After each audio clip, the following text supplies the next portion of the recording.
जय श्री कृष्णा। आप सभी भक्तों का आज की कथा में हार्दिक स्वागत है। भगवान श्री कृष्ण और श्रीमती राधा रानी की कृपा से आपकी समस्त मनोकामनाएं पूर्ण हो। मार्गशीर्ष मास की कथा में आजकल आप लोग सुन रहे हैं भगवान जगन्नाथ और पुरुषोत्तम क्षेत्र की महिमा। लेकिन भगवान जगन्नाथ की कथा सुनने से पहले राधा रानी की एक सच्ची कहानी सुनते हैं। ये कहानी है बरसाना की, जहाँ राज राजेश्वरी श्री राधा रानी जी का जन्म हुआ था। और ये बरसाना की एक सच्ची घटना है। बरसाना में श्री राधा रानी जी का एक मंदिर है। उस मंदिर के पास ही एक सेठ जी रहा करते थे। सेठ जी बहुत ही संपन्न थे, सुखी थे, धनवान थे। उनके पास सब कुछ था, आलीशान दुकान, भव्य भवन, 3 बेटे और 3 बहुएं। अब इस प्रकार से देखा जाए तो सेठ जी काफ़ी संपन्न थे और हर प्रकार से सुखी भी थे। लेकिन फिर भी उनके मन में एक बहुत बड़ा दुख था।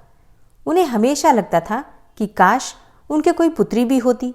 उन्हें लगता था अगर एक पुत्री होती तो वे अपने मन की सारी बातें अपनी पुत्री को बताते और अपनी पुत्री को बहुत दुलार करते, बहुत लाड करते। अब कुछ समय पहले ही सेठ जी की पत्नी का देहांत हो गया था, तो इसलिए भी सेठ जी बहुत अकेलापन महसूस करते थे। सेठ जी हमेशा अपने घर के पास वाले मंदिर में श्री राधा जी के दर्शन के लिए जाया करते थे। एक दिन जब सेठ जी मंदिर में श्री राधा जी के दर्शन करने गए, उस दिन मंदिर में एक संत पधारे थे। सेठ जी को कुछ उदास देखकर संत ने सेठ जी से पूछा, उदास क्यों हो बेटा? सेठ जी बोले, महाराज मेरे कोई बेटी नहीं है, इसलिए मैं बहुत उदास हूँ। संत मुस्कुराए और बोले, बेटा यदि जीवन में किसी चीज़ की कमी हो, किसी चीज़ का अभाव हो, तो उसकी जगह भगवान को बिठा लेना चाहिए।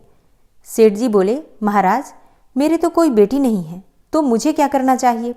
संत बोले, अरे सेठ, जब तुम्हें बरसाने का वास मिला है तो तुम बरसाने की बेटी श्री राधा जी को ही अपनी बेटी क्यों नहीं मान लेते? संत जी की ये बात सेठ जी को बहुत पसंद आई। उसी दिन सेठ जी ने श्री राधा जी का एक बड़ा चित्र मंगवाया और उसे अपने कमरे में लगा लिया। अब तो सेठ जी का जीवन ही बदल गया। वे उठते बैठते, सोते जागते श्री राधा जी को अपनी बेटी मानकर उनसे बातें करने लगे और उन्हें अपनी पुत्री को हर बात बताने में बहुत आनंद आता था। सेठ जी की राधा रानी जी में ऐसी लगन लगी कि जब भी वे दुकान जाते तो श्री राधा रानी जी को भोग लगाकर प्रसाद पाकर ही जाते थे। शाम को लौटते तो राधा जी को प्रणाम करते, उनसे बातें करते और भोग लगाकर फिर प्रसाद ग्रहण करते और हर समय श्री राधे संकीर्तन किया करते थे। और यही नहीं, हर समय प्रसन्न चित्त भी रहा करते थे। और जब भी सेठ जी से कोई उनका परिचय पूछता तो सेठ जी कहते, 3 बहू बेटे हैं घर में, सुख सुविधा है पूरी, संपत्ति भरी भवन में रहती, नहीं कोई मजबूरी, कृष्ण कृपा से जीवन पथ में आती न कोई बाधा, मैं बड़भागी पिता हूँ, मेरी बेटी है श्री राधा। अब एक दिन सेठ जी के घर में एक चूड़ी पहनाने वाली मनिहारिन आई। तीनों बहुओं ने बारी बारी से जाकर मनिहारिन से चूड़ियाँ पहन ली। श्री राधा जी को लगा कि आज हमारे पिता के घर में चूड़ी पहनाने वाली आई है, तो मैं भी जाकर चूड़ियाँ पहन लेती हूँ। जैसे ही तीनों बहुएं चूड़ियाँ पहनकर गईं, श्री राधा जी प्रकट हो गईं। मनिहारिन ने जब राधा जी का स्वरूप देखा तो वह उन्हें देखते ही रह गई। राधा जी बोली, मुझे भी कोई चूड़ी पहना दो ना मनिहारिन। अब मनिहारिन ने समझा कि इनके घर में कोई मेहमान आया होगा। ये सोचकर मनिहारिन ने राधा जी को भी चूड़ियाँ पहना दी। तब श्री राधा जी चूड़ियाँ पहनकर एक ओट में जाकर अंतर्ध्यान हो गई। सभी को चूड़ियाँ पहनाकर मनिहारिन हमेशा की तरह चूड़ियों का पैसा लेने सेठ जी की दुकान पर चली गई। मनिहारिन को देखते ही सेठ जी बोले, घर पर चूड़ियाँ पहनाने गई थी, ये लो तुम्हारे पैसे। सेठ जी ने मनिहारिन को हर बार के जितने ही पैसे दिए। मनिहारिन बोली, सेठ जी इस बार मैं ज़्यादा पैसे लूँगी। मैंने आपके घर में 3 जनों को नहीं बल्कि 4 जनों को चूड़ियाँ पहनाई है। सेठ जी बोले, हमारे घर में 3 बहुओं के अलावा चौथी तो कोई है ही नहीं चूड़ी पहनने वाली। मनिहारिन बोली, ये मैं नहीं जानती, लेकिन मैंने तो चूड़ी 4 जनों को पहनाई है। सेठ जी बोले कि बाकी के पैसे मैं पहले घर में पता करूँगा, उसके बाद दूंगा। मनिहारिन बोली, ठीक है सेठ जी, आप घर में पता कर लीजिएगा। यह कहकर मनिहारिन तो चली गई। अब शाम को सेठ जी जब घर पहुंचे, उन्होंने घर में मनिहारिन के बारे में पूछा। उनकी बहुओं ने कहा कि केवल हम तीनों ने ही चूड़ियाँ पहनी थी। सेठ जी बोले, मैं भी कहूँ कि चौथा तो कोई है ही नहीं हमारे घर में जो चूड़ियाँ पहने।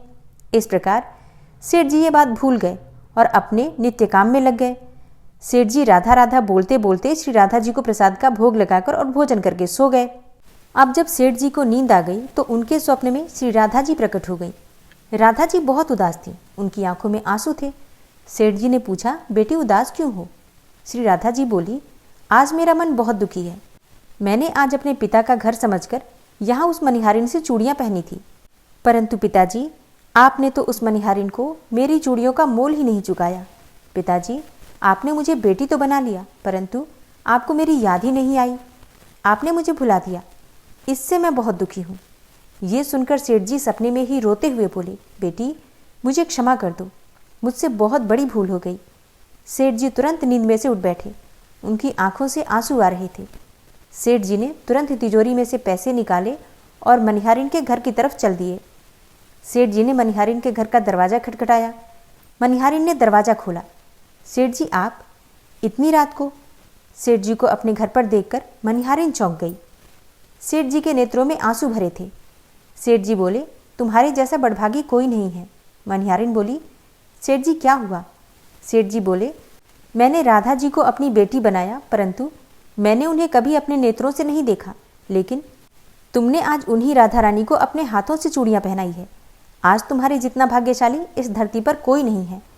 मैं तुम्हें अपनी पुत्री की पहनी हुई चूड़ियों का मोल चुकाने आया हूँ। यह कहकर सेठ जी ने रुपयों से भरी हुई थैली मनिहारिन के सामने रख दी और कहा, इसमें से जो भी लेना हो वो ले लो। जब मनिहारिन ने सुना कि स्वयं राधा जी उससे चूड़ियाँ पहनने आई थी, तो उसकी आंखों से भी आंसुओं की धारा बह निकली।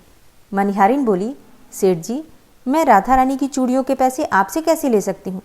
राधा रानी तो इस बरसाने की बिटिया है और मैं बिटिया को चूड़ी पहनाने के पैसे आपसे नहीं लूँगी। परंतु सेठ जी नहीं माने।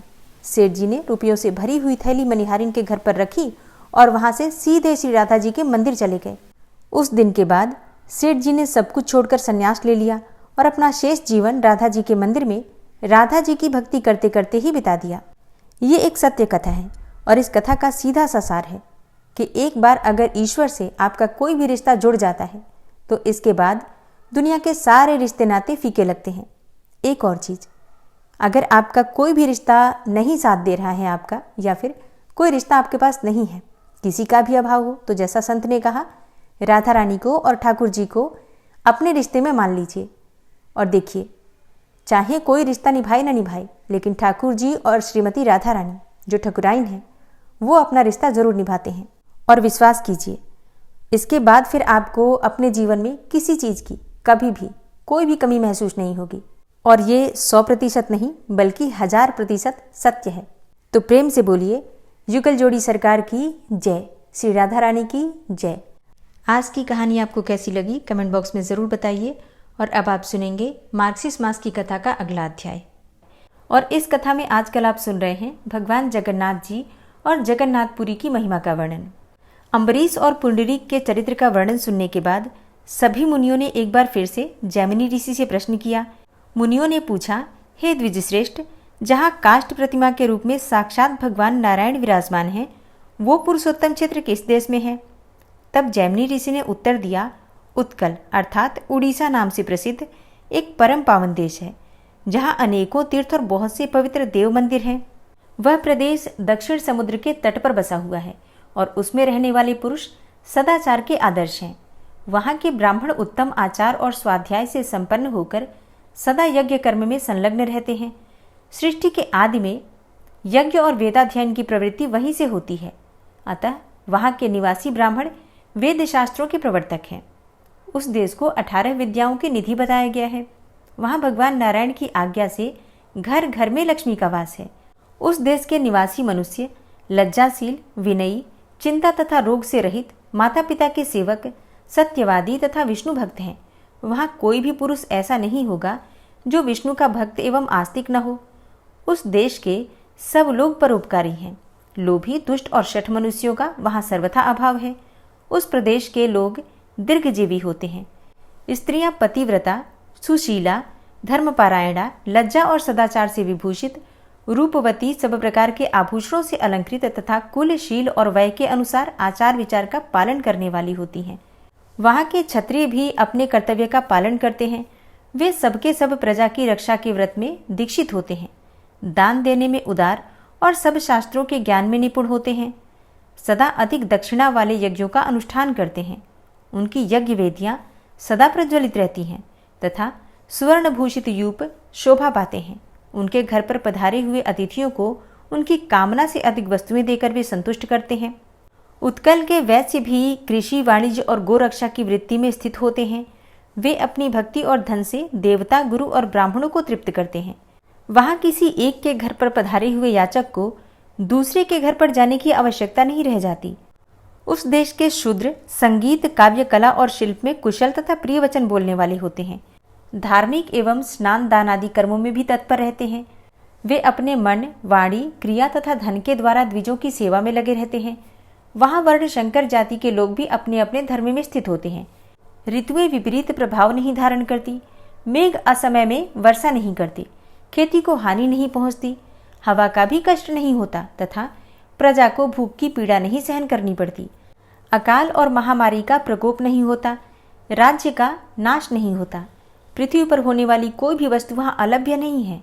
यही वह सब देशों में श्रेष्ठ उत्कल है। दक्षिण समुद्र में मिलने वाली ऋषि कुल्या नदी तक पहुंचकर स्वर्ण रेखा और महानदी के बीच में जो देश प्रतिष्ठित है वही उत्कल है। इस पवित्र प्रांत में बहुत से उत्तम क्षेत्र हैं। जैमिनी ऋषि आगे कहते हैं, हे मुनियों, सत्ययुग में इंद्रदुम्न नाम से प्रसिद्ध एक श्रेष्ठ राजा हो गए हैं। उनका जन्म सूर्यवंश में हुआ था। वे ब्रह्मा जी से 5वीं पीढ़ी नीचे थे। राजा इंद्रदुम्न सत्यवादी, सदाचारी, शुद्ध तथा सात्विक पुरुषों में से अग्रगण्य थे। प्रजा को अपनी संतान समझकर सदा न्यायपूर्वक उनका पालन करते थे। वे आध्यात्मिक ज्ञान में कुशल, शूर, समर विजयी, सदा उद्यमशील, ब्राह्मण पूजक तथा पितृभक्त थे। 18 विद्याओं में दूसरे बृहस्पति के समान प्रवीण थे।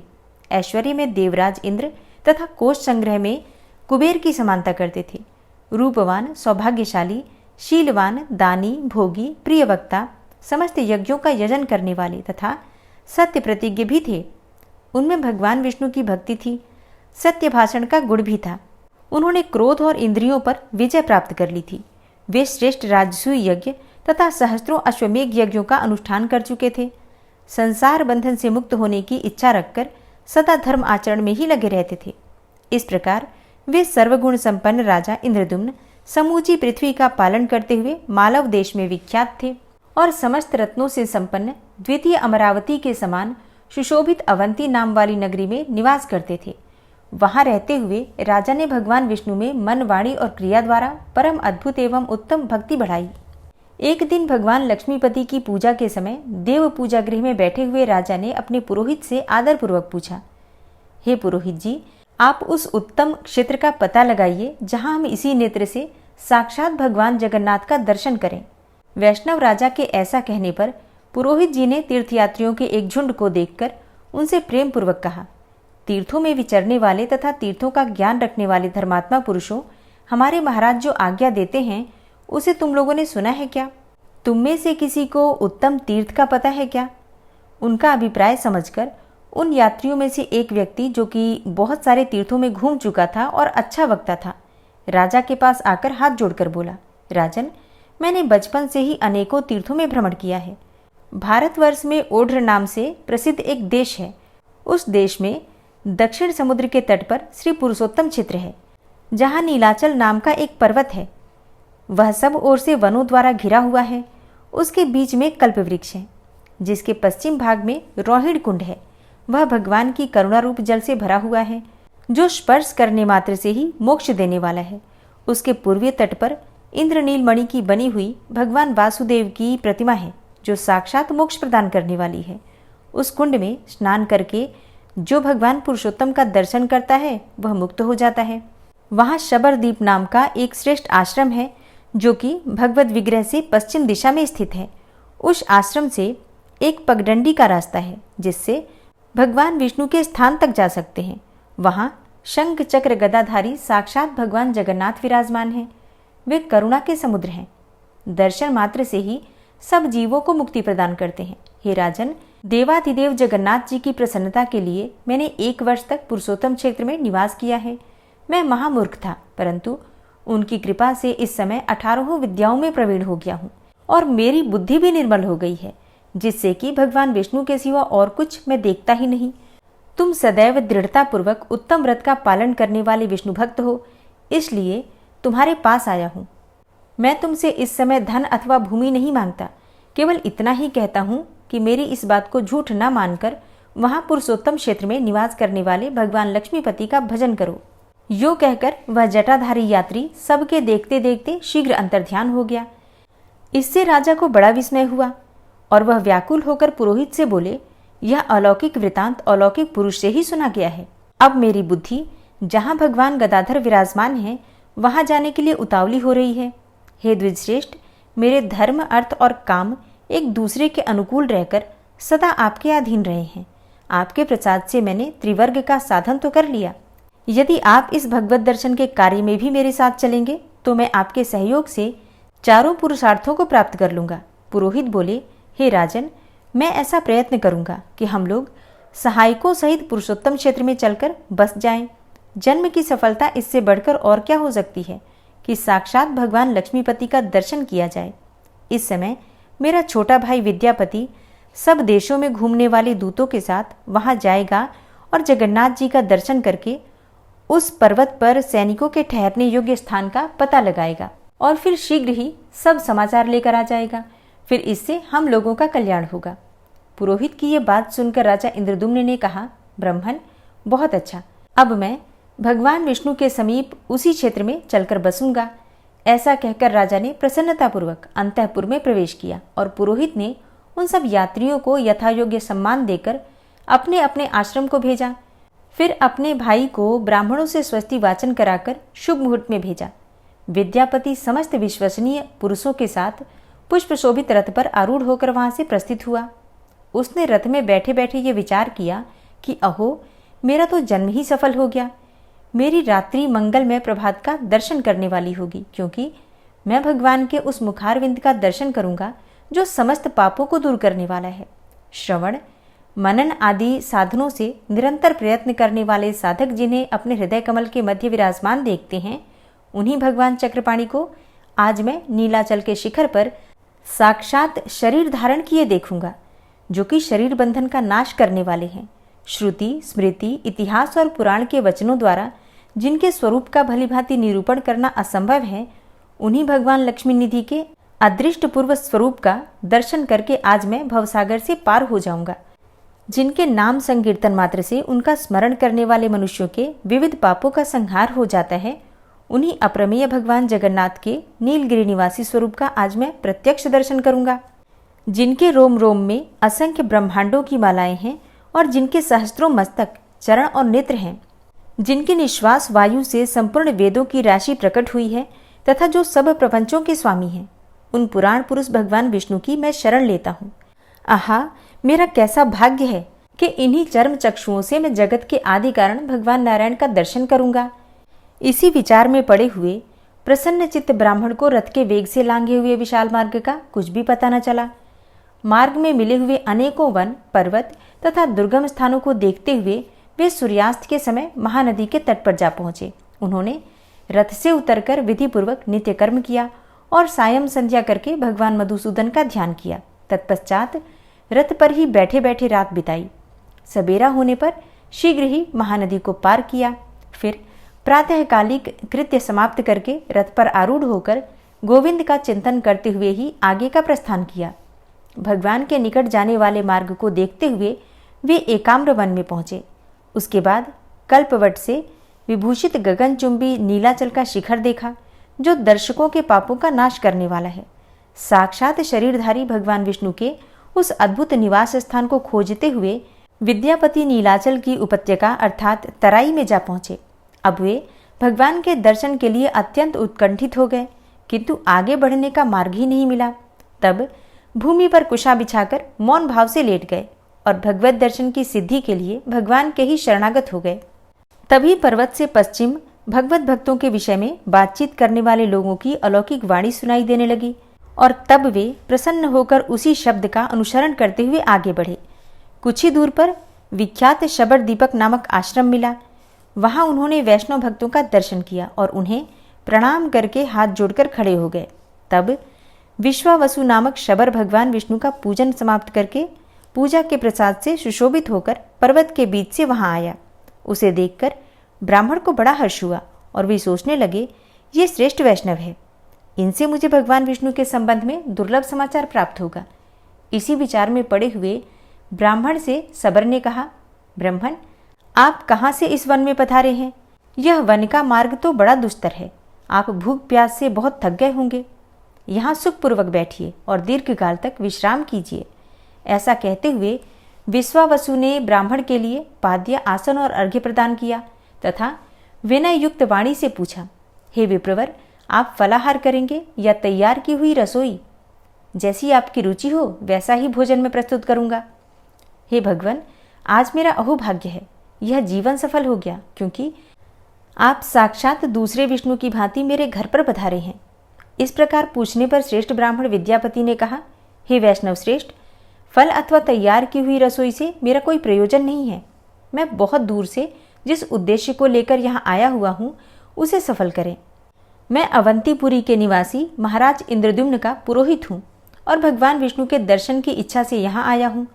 राजा ने मुझे यहाँ निवास करने वाले नील माधव श्रीहरि का दर्शन करने के लिए भेजा है।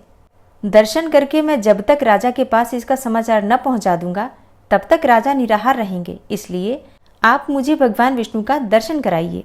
जय जगन्नाथ। श्री राधा कृपा कटाक्ष स्तोत्र। मुनीन्द्र वृंद वंदिते त्रिलोक शोक हारिणी प्रसन्न वक्त्र पंकजे निकुंज भूविलासिनी व्रजेन्द्र भानुनंदिनी व्रजेन्द्र सूनु संगते कदा करिष्यसि मां कृपा कटाक्ष भाजनम्। अशोक वृक्ष वल्लरी वितान मंडपस्थिते प्रवाल बाल पल्लव प्रभारुणांध्रि कोमले वराभय स्फुरत्करे प्रभूत संपदालये कदा करिष्यसि मां कृपा कटाक्ष भाजनम्। अनंगरंग मंगलं प्रसंग भंगुरं भ्रुवां सविभ्रमं ससंभ्रमं दृगंत बाणपातनय निरन्तरं वशीकृत प्रतीत नन्दनन्दने कदा करिष्यसि मां कृपा कटाक्ष भाजनम्। तडित्सुवर्ण चंपक प्रदीप्त गौर विग्रहे मुख प्रभा परास्त कोटि शारदेन्दु मंडले विचित्र चित्र संचर चकोर शावलोचने कदा करिष्यसि मां कृपा कटाक्ष भाजनम्। मदोन्मदादि यौवने प्रमोदमान मंडिते प्रियानुराग रंजिते कला विलास पंडिते अनन्य धन्य कुंज राज्य काम केलि कोविदे कदा करिष्यसि मां कृपा कटाक्ष भाजनम्। अशेष हाव भाव धीर हीर हार भूषिते प्रभूत शात कुंभ कुंभ कुंभि कुंभ सुस्तनि प्रशस्त मंद हास्य चूर्ण पूर्ण सौख्य सागरे कदा करिष्यसि मां कृपा कटाक्ष भाजनम्। मृणाल वाल वल्लरी तरंग रंग दौर्लते लताग्रलास्य लोल नील लोचनावलोकने ललल्लुलन्मिलन् मनोज्ञ मुग्ध मोहिनाश्रिते कदा करिष्यसि मां कृपा कटाक्ष भाजनम्। सुवर्ण मल्लिकांचित त्रिरेख कंबुकंठगे त्रिसूत्र मंगली गुण त्रिरत्न दीप्ति दीधिते सलोल नील कुंतल प्रसून गुच्छ गुंफिते कदा करिष्यसि मां कृपा कटाक्ष भाजनम्। नितंब बिंब लंबमान पुष्प मेखला गुणे प्रशस्त रत्न किंकिणी कलाप मध्य मंजुले करींद्र शुंड दंडिकावरोह शोभ गोरुके कदा करिष्यसि मां कृपा कटाक्ष भाजनम्। अनेक मंत्रनाद मंजुनूपुरारवस्खलत् समाज राजहंस वंश निक्वडाति गौरवे विलोल हेम वल्लरी विडम्बि चारु चंक्रमे कदा करिष्यसि मां कृपा कटाक्ष भाजनम्। अनंत कोटि विष्णुलोक नम्र पद्मजार्चिते हिमाद्रिजा पुलोमजा विरिंचिजा वरप्रदे अपार सिद्धि रिद्धि दिग्ध सत्पदांगुली नखे कदा करिष्यसि मां कृपा कटाक्ष भाजनम्। मखेश्वरी, क्रियेश्वरी, स्वधेश्वरी, सुरेश्वरी, त्रिवेद भारतीश्वरी, प्रमाण शासनेश्वरी, रमेश्वरी, क्षमेश्वरी, प्रमोद काननेश्वरी, ब्रजेश्वरी, व्रजाधिपे, श्रीराधिके नमोस्तुते। इति ममद्भुतं स्तवं निशम्य भानुनन्दिनी, करोतु सन्ततं जनं कृपाकटाक्षभाजनम्। भवेत्तदैव सञ्चित त्रिरूपकर्मनाशनं, लभेत्तदा ब्रजेन्द्रसूनुमण्डलप्रवेशनम्। जय जय श्री राधे, जय जय श्री राधे। गजेंद्र मोक्ष पाठ। शुक जी ने कहा कि बुद्धि के अनुसार पिछले अध्याय में वर्णन किए गए रीति से अपने मन को नियंत्रित करके और हृदय को स्थिर करके गजेंद्र अपने पिछले जन्म में याद किए गए सर्वोच्च कार्य और बार बार जप किए जाने वाले स्तोत्र का जप करने लगा। गजेंद्र ने मन ही मन श्री हरि को ध्यान करते हुए कहा कि जिनके प्रवेश करने से शरीर और मस्तिष्क चेतन की तरह व्यवहार करने लगते हैं, ओम द्वारा लक्षित और पूरे शरीर में प्रकृति और पुरुष के रूप में प्रवेश करने वाले उस सर्वशक्तिमान देवता का मैं मन ही मन स्मरण करता हूँ, जिनके सहारे ये पूरा संसार टिका हुआ है और जिनसे ये सारा संसार अवतरित हुआ है, जिन्होंने प्रकृति की रचना की है और जो खुद उसके रूप में ही प्रकट है, लेकिन उसके बावजूद भी वो इस पूरी दुनिया में सर्वोपरि और श्रेष्ठ हैं। ऐसे अपने आप और बिना किसी कारण के भगवान की मैं शरण में जाता हूँ। अपने संकल्प शक्ति के बल पर अपने ही स्वरूप में रचित और सृष्टि काल में प्रकट एवं प्रलय में अप्रकट रहने वाले इस शास्त्र प्रसिद्धि प्राप्त कार्य कारण रूपी संसार को जो बिना कुंठित दृष्टि के साक्ष्य रूप में देखते रहने पर भी लिप्त नहीं होते, चक्षु आदि प्रकाशकों के परम प्रकाशक प्रभु आप मेरी रक्षा करें। बीतते गए समय के साथ तीनों लोकों और ब्रह्मादि लोकपालों के पंचभूत में प्रवेश कर जाने पर और पंचभूतों से लेकर महत्वपूर्ण सभी कारणों के उनकी परम करुणा स्वरूप प्रकृति में मग्न हो जाने पर उस समय दुर्गेर और घोर अंधकार रूपेण प्रकृति ही बच रही थी। उस अंधकार से परे अपने परम धाम में जो सर्वव्यापी भगवान सभी दिशाओं में प्रकाशित होते रहते हैं, वो भगवान मेरी रक्षा करें। विभिन्न नाट्य रूपों में अभिनय करने वाले और उस अभिनेता के वास्तविक स्वरूप को जिस प्रकार से साधारण लोग भी नहीं जान पाते, उसी तरह से सत्व प्रधान देवता और महर्षि भी जिनके स्वरूप को नहीं जान पाते, ऐसे में कोई साधारण प्राणी उनका वर्णन कैसे कर सकता है। ऐसे दुर्गम चरित्र वाले भगवान मेरी रक्षा करें।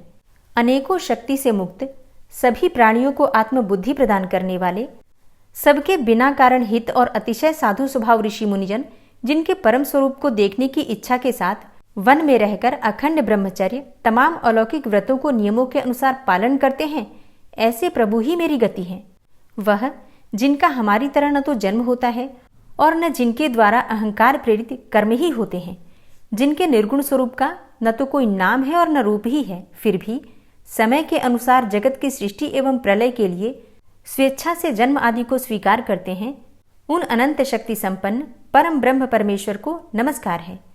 उन प्राकृत आकार रहित एवं अनेकों आकार वाले अद्भुत कर्मा भगवान को बारंबार नमस्कार है। स्वयं प्रकाशित सभी साक्ष्य परमेश्वर को मेरा शत शत नमन है। वैसे देव जो मन वाणी और चित्तवृत्तियों से परे हैं, उन्हें मेरा बारंबार नमस्कार है। विवेक से परिपूर्ण, पुरुष के द्वारा सभी सत्व गुणों से परिपूर्ण, निवृत्ति धर्म के आचरण से मिलने योग्य और मोक्ष सुख की अनुभूति रूपी भगवान को मेरा नमस्कार है। सत्व गुण को स्वीकार करके शांत, रजोगुण को स्वीकार करके घोर एवं तमोगुण को स्वीकार करके मूढ़ से प्रतीत होने वाले भेद रहित, अतएव सदा समभाव से स्थित ज्ञानघन प्रभु को मेरा नमस्कार है। शरीर इंद्रिय आदि के समुदाय रूप संपूर्ण पिंडों के ज्ञाता, सबके स्वामी एवं साक्षी रूप प्रभु को मेरा नमस्कार है। सबके अंतर्यामी, प्रकृति के भी परम कारण किंतु स्वयं कारण रहित प्रभु को नमस्कार है। संपूर्ण इंद्रियों एवं उनके विषयों के ज्ञाता, समस्त प्रतीतियों के कारण रूप संपूर्ण जड़ प्रपंच एवं सबकी मूलभूता अविद्या के द्वारा सूचित होने वाले तथा संपूर्ण विषयों में अविद्या रूप से भासने वाले प्रभु को मेरा नमस्कार है। सबके कारण किंतु स्वयं कारण रहित तथा कारण होने पर भी परिणाम रहित होने के कारण अन्य कारणों से विलक्षण कारण आपको बारंबार नमस्कार है। संपूर्ण वेदों एवं शास्त्रों के परम तात्पर्य, मोक्ष रूप एवं श्रेष्ठ पुरुषों की परम गति भगवान को नमस्कार है।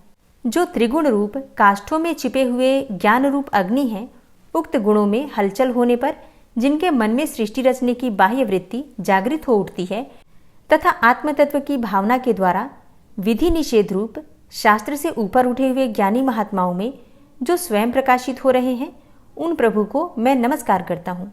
मुझ जैसे शरणागत पशु तुल्य अर्थात अविद्याग्रस्त जीवों की अविद्या रूप फांसी को सदा के लिए पूर्ण रूप से काट देने वाले अत्यधिक दयालु एवं दया करने में भी कभी आलस्य न करने वाले नित्य मुक्त प्रभु को नमस्कार है। अपने अंश से संपूर्ण जीवों के मन में अंतर्यामी रूप से प्रकट होने वाले सर्वनियंता अनंत परमात्मा आपको नमस्कार है। शरीर, पुत्र, मित्र, घर, संपत्ति एवं कुटुंबियों में आसक्त लोगों के द्वारा कठिनता से प्राप्त होने वाले तथा मुक्त पुरुषों के द्वारा अपने हृदय में निरंतर चिंतित ज्ञान स्वरूप सर्वसमर्थ भगवान को नमस्कार है। जिन्हें धर्म, अभिलाषित भोग, धन तथा मोक्ष की कामना से भजने वाले लोग अपनी मनचाही गति पा लेते हैं, अपितु जो उन्हें अन्य प्रकार के अयाचित भोग एवं अविनाशी पार्षद शरीर भी देते हैं, वे अतिशय दयालु प्रभु मुझे इस विपत्ति से सदा के लिए उबार लें। जिनके अनन्य भक्त जो वस्तुतः एकमात्र उन भगवान के ही शरण हैं, धर्म, अर्थ आदि किसी भी पदार्थ को नहीं चाहते, अपितु उन्हीं के परम मंगलमय एवं अत्यंत विलक्षण चरित्रों का गान करते हुए आनंद के समुद्र में गोते लगाते रहते हैं, उन अविनाशी, सर्वव्यापक, सर्वश्रेष्ठ ब्रह्मादि के भी नियामक अभक्तों के लिए प्रकट होने पर भी भक्ति योग द्वारा प्राप्त करने योग्य, अत्यंत निकट होने पर भी माया के आवरण के कारण अत्यंत दूर प्रतीत होने वाले, इंद्रियों के द्वारा अगम्य तथा अत्यंत दुर्विज्ञेय, अंतरहित किंतु सबके आदि कारण एवं सब ओर से परिपूर्ण उन भगवान की मैं स्तुति करता हूँ। ब्रह्मा आदि समस्त देवता, चारों वेद तथा संपूर्ण चराचर जीव नाम और आवृत्ति भेद से जिनके अत्यंत क्षुद्र अंश के द्वारा रचे गए हैं, जिस प्रकार प्रज्वलित अग्नि से लपटे तथा सूर्य से किरणें बार बार निकलती हैं और पुनः अपने कारण में ही लीन हो जाती हैं, उसी प्रकार बुद्धि, मन, इंद्रिय और नाना योनियों के शरीर, यह गुणमय प्रपंच जिन स्वयं प्रकाश परमात्मा से प्रकट होता है और पुनः उन्हीं में लीन हो जाता है, वे भगवान न तो देवता हैं और न असुर, न मनुष्य हैं न तिर्यक अर्थात मनुष्य से नीची, पशु, पक्षी आदि किसी भी योनि के प्राणी हैं, न वे स्त्री हैं और न पुरुष हैं और न ही नपुंसक हैं, न वे ऐसे कोई जीव हैं जिनका इन तीनों ही श्रेणियों में समावेश हो सके, न वे गुण हैं, न कर्म है, न कार्य है और न तो कारण ही है। सबका निषेध हो जाने पर जो कुछ बच रहता है वही उनका स्वरूप है और वे ही सब कुछ हैं। ऐसे भगवान मेरे उद्धार के लिए आविर्भूत हों। मैं इस ग्राह के चंगुल से छूटकर जीवित नहीं रहना चाहता, क्योंकि भीतर और बाहर सब ओर से अज्ञान से ढके हुए इस हाथी के शरीर से मुझे क्या लेना है। मैं तो आत्मा के प्रकाश को ढक देने वाले उस अज्ञान की निवृत्ति चाहता हूँ, जिसका कालक्रम से अपने आप नाश नहीं होता, अपितु भगवान की दया से अथवा ज्ञान के उदय से ही होता है। इस प्रकार मोक्ष का अभिलाषी मैं विश्व के रचयिता, स्वयं विश्व के रूप में प्रकट तथा विश्व से सर्वथा परे, विश्व को खिलौना बनाकर खेलने वाले, विश्व में आत्मरूप से व्याप्त, अजन्मा, सर्वव्यापक एवं प्राप्य वस्तुओं में सर्वश्रेष्ठ भी भगवान को केवल प्रणाम ही करता हूँ, उनकी शरण में हूँ। जिन्होंने भगवत भक्ति रूप योग के द्वारा कर्मों को जला डाला है, वे योगी लोग उसी योग के द्वारा शुद्ध किए हुए अपने हृदय में जिन्हें प्रकट हुआ देखते हैं, उन योगेश्वर भगवान को मैं नमस्कार करता हूँ। जिनकी त्रिगुणात्मक अर्थात सत्व, रज, तम रूप शक्तियों का राग रूप वेग असह्य है, जो संपूर्ण इंद्रियों के विषय रूप में प्रतीत हो रहे हैं, तथापि जिनकी इंद्रियां विषयों में ही रची पची रहती हैं, ऐसे लोगों को जिनका मार्ग भी मिलना असंभव है, उन शरणागत रक्षक एवं अपार शक्तिशाली आपको बार बार नमस्कार है। जिनकी अविद्या नामक शक्ति के कार्यरूप अहंकार से ढके हुए अपने स्वरूप को यह जीव जान नहीं पाता, उन अपार महिमा वाले भगवान की मैं शरण में आया हूँ। जिसने पूर्वोक्त प्रकार से भगवान के भेद रहित निराकार स्वरूप का वर्णन किया था, उस गजराज के समीप जब ब्रह्मा आदि कोई भी देवता नहीं आए, जो भिन्न भिन्न प्रकार के विशिष्ट विग्रहों को ही अपना स्वरूप मानते हैं, तब साक्षात श्रीहरि, जो सबके आत्मा होने के कारण सर्वदेव स्वरूप हैं, वहां प्रकट हो गए। गजराज को उस प्रकार से दुखी देखकर तथा उसके द्वारा पड़ी हुई स्तुति को सुनकर सुदर्शन चक्रधारी जगदाधार भगवान इच्छानुरूप वेग वाले गरुड़ जी की पीठ पर सवार होकर स्तवन करते हुए देवताओं के साथ तत्काल उस स्थान पर पहुंच गए जहां पर वह हाथी था। सरोवर के भीतर महाबली ग्रह के द्वारा पकड़े जाकर दुखी हुए उस हाथी ने आकाश में गरुड़ की पीठ पर सवार चक्र उठाए भगवान श्री हरि को देखकर अपनी सूंड को, जिसमें उसने पूजा के लिए कमल का एक फूल ले रखा था, ऊपर उठाया और बड़ी ही कठिनाई से सर्वपूज्य भगवान नारायण आपको नमस्कार है, यह वाक्य कहा। उसे पीड़ित देखकर अजन्मा श्रीहरि एकाएक गरुड़ को छोड़कर नीचे झील पर उतर आए।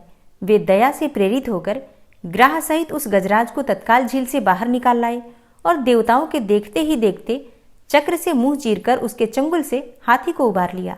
गजेंद्र मोक्ष स्तोत्र संपूर्ण हुआ। और अब बड़े ही प्रेम से भक्ति भाव से जयकारा लगाइए भगवान श्री हरि विष्णु की जय। और अब आप सुनेंगे श्री तुलसी चालीसा।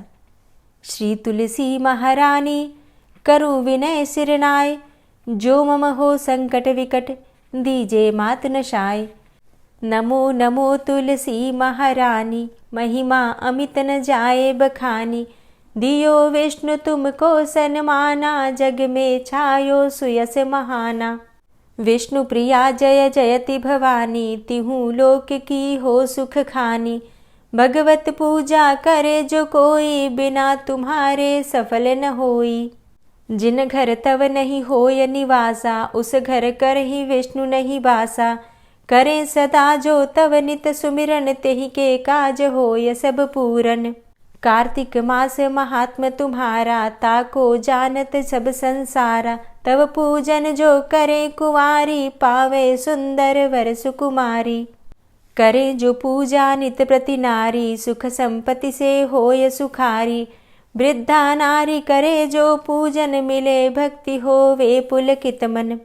श्रद्धा से पूजे जो कोई, भवनिधि से तर जावे सोई। कथा भागवत यज्ञ करावे, तुम बिन नहीं सफलता पावे। छायो तब प्रताप जग भारी, ध्यावत तुम्हीं सकल चित धारी। तुम्ही मात यंत्रन तंत्रन में, सकल काज सिद्धि होवे क्षण में। औषधि रूप आप हो माता, सब जग में तव यश विख्याता। देव ऋषि मुनि और तपधारी, करत सदा तव जय जयकारी। वेद पुराणन तव यश गाया, महिमा अगम पार नहीं पाया। नमो नमो जय जय सुख कारणि, नमो नमो जय दुख निवारणी। नमो नमो सुख संपत्ति देनी, नमो नमो अघ काटन चेनी। नमो नमो भक्तन दुख हरणी, नमो नमो दुष्टन मद छेनी। नमो नमो भव पार उतारणी, नमो नमो परलोक सुधारणी। नमो नमो निज भक्त उबारणी, नमो नमो जन काज सवारणी। नमो नमो जय कुमति नशावनी, नमो नमो सब सुख उपजावनी। जयति जयति जय तुलसी माई, ध्याऊं तुमको शीश नवाई। निज जन जानी मोहि अपनाओ, बिगड़े कारज आप बनाओ। करूं विनय मैं मात तुम्हारी, पूर्ण आशा करहु हमारी। शरण चरण कर जोरी मनाऊं, निश दिन तेरे ही गुण गाऊं। करहु मात अब मोह पर दाया, निर्मल होए सकल मम काया। मांगू मातु यही बर दीजे, सकल मनोरथ पूर्ण कीजे। जानू नहीं कछु नेम आचारा, क्षमहु मातु अपराध हमारा। 12 मास करे जो पूजा, तासम जग में और नहीं दूजा। प्रथम ही गंगा जल मंगवावे, फिर सुंदर स्नान करावे। चंदन अक्षत पुष्प चढ़ावे, धूप दीप नैवेद्य लगावे। करे आचमन गंगा जल से, ध्यान करे हृदय निर्मल से। पाठ करे फिर चालीसा की, स्तुति करे मात तुलसा की। यह विधि पूजा करे हमेशा, ताके तन नहीं रहे कलेशा। करे मास कार्तिक का साधन, सोवे नित पवित्र हुई जाहि। है यह कथा महासुखदाई, पढ़े सुने सो भव तर जाई। यह श्री तुलसी चालीसा, पाठ करे जो कोय। गोविंद सो फल पावही, जो मन इच्छा होय। तुलसी चालीसा संपूर्ण। और अब आप सुनेंगे तुलसी महारानी की आरती। तुलसी महारानी नमो नमो, हरि की पटरानी नमो नमो। तुलसी महारानी नमो नमो, हरि की पटरानी नमो नमो। धन्य तुलसी पूर्ण तप कीनो, धन्य तुलसी पूरण तप कीनो, शालिग्राम की बनी पटरानी। नमो नमो तुलसी महारानी, नमो नमो हरि की पटरानी। नमो नमो जाके पत्र मंजरी कोमल, जाके पत्र मंजरी कोमल, श्रीपति कमल चरण लपटानी। नमो नमो हरि की पटरानी। नमो नमो तुलसी महारानी। नमो नमो धूप दीप नैवेद्य आरती, धूप दीप नैवेद्य आरती, पुष्पन की वर्षा बरसानी। नमो नमो हरि की पटरानी। नमो नमो तुलसा महारानी। नमो नमो 56 भोग 36 व्यंजन, 56 भोग 36 व्यंजन, बिन तुलसा हरि एक न मानी। नमो नमो तुलसी महारानी। नमो नमो हरि की पटरानी। नमो नमो सभी सखी मैया तेरो यश गावे, सभी सखी मैया तेरो यश गावे, भक्ति दान दीजे महारानी। नमो नमो तुलसा महारानी। नमो नमो हरि की पटरानी। नमो नमो नमो नमो तुलसा महारानी। नमो नमो तुलसी महारानी, तुलसी महारानी। नमो नमो हरि की पटरानी। नमो नमो तुलसी महारानी। नमो नमो हरि की पटरानी। नमो नमो। प्रेम से बोलिए तुलसी मैया की जय। तो दोस्तों, उम्मीद करती हूँ आज की वीडियो आपको ज़रूर पसंद आई होगी। अगर वीडियो पसंद आई हो तो वीडियो को लाइक ज़रूर कीजिए, अगर संभव हो तो वीडियो को शेयर भी कीजिए। और चैनल पर पहली बार आए हैं, अगर अभी तक आपने चैनल को सब्सक्राइब नहीं किया है तो आज की वीडियो अगर आपको अच्छी लगे तो चैनल को सब्सक्राइब करके बेल आइकन को ज़रूर प्रेस कर लीजिए। इससे ये होगा कि इस चैनल पर जो भी नई वीडियो अपलोड होंगी उनकी नोटिफिकेशन आपको सही समय पर प्राप्त होगी। मिलती हूँ मैं आपसे अगली वीडियो में, तब तक के लिए जय श्री राधे।